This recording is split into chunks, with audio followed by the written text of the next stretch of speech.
Ville. I've always been fascinated by old buildings, especially ones that were constructed during the colonial era. Today, we're going to take a look at some of my favorites. We'll start in Asia, where the mighty Mughal Empire once stood.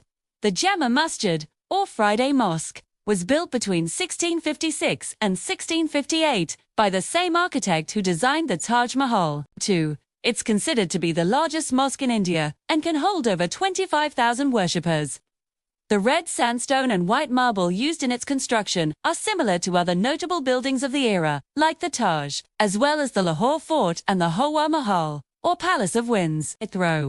While on the subject of India, let us take a look at this beautiful picture of the council chamber in the Indo-Saracenic style in Mumbai.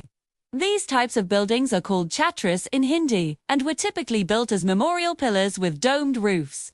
They often had four corner towers, each one representing one of the four arms of the Hindu god Vishnu. This particular building was constructed in 1881 and served as the headquarters for the National Bank of India. Let's leave India now and head north to the Central Asian country of Kazakhstan. Here we see the grand facade of the former governor's palace in the capital city of Astana, now Nur-Sultan. Built in 1913, it was originally the official residence of the Governor-General of the Russian Empire. The palace was designed by the prominent Russian architect Nikolai Krasnov and was heavily influenced by French architecture. The result is an eclectic mix of European architectural styles with a central dome over the main entrance, flanked by two smaller domes. Moving east, we come to the magnificent Forbidden City in Beijing, China.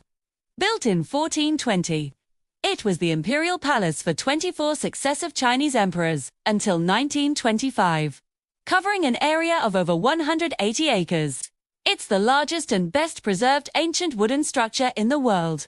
The Forbidden City was designed with symmetry in mind, with each section having its own distinct function. The architectural beauty of the complex is breathtaking, with elaborate roofs, golden colors, and red walls. Now, we'll head across the Pacific to the Americas. Let's start in the country of Belize, formerly known as British Honduras. In the old capital of Belize City, we find the Government House, an elegant structure built in 1812 that served as the official residence of the British colonial governors. Designed by architect Charles Stewart, the building is a fine example of West Indian architecture, featuring a colonnaded veranda supported by Doric columns. Let's head further north now to the city of Charleston, South Carolina in the United States of America.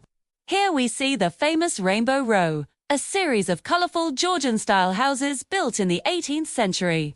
These homes were typically owned by wealthy merchants and planters who had made their fortunes in the colonial era. The houses are notable for their pastel colors, which were added in the 20th century.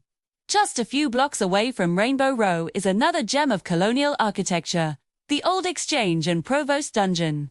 This building dates back to 1771. And is one of the oldest standing brick structures in Charleston. It served as a meeting place for local leaders and merchants, and also as a prison for American patriots during the Revolutionary War. Let's leave North America now and head south to the land of eternal summer, the Caribbean island of Trinidad. Here we see the magnificent Red House, a historic colonial-era building located in the capital city of Port of Spain, built in 1825. It served as the seat of government for the colony of Trinidad and Tobago until 1938. The building is named for its striking red brick exterior and is now home to the Parliament of Trinidad and Tobago. Finally, we'll head to the westernmost country of the Afro-European architectural region, Senegal, where we see the beautiful pink sandstone facade of the Grand Hotel de Views, built in 1924. It was once the tallest building in Senegal and was frequented by French colonial officials, as well as African intellectuals and artists. The hotel was designed by the French architect Louis Bazin and features a blend of traditional African and European design elements. So, there you have it, just a sampling of the many beautiful colonial-era buildings that can be found throughout Asia, Africa, and the Americas. Which one is your favorite? Let me know in the comments below.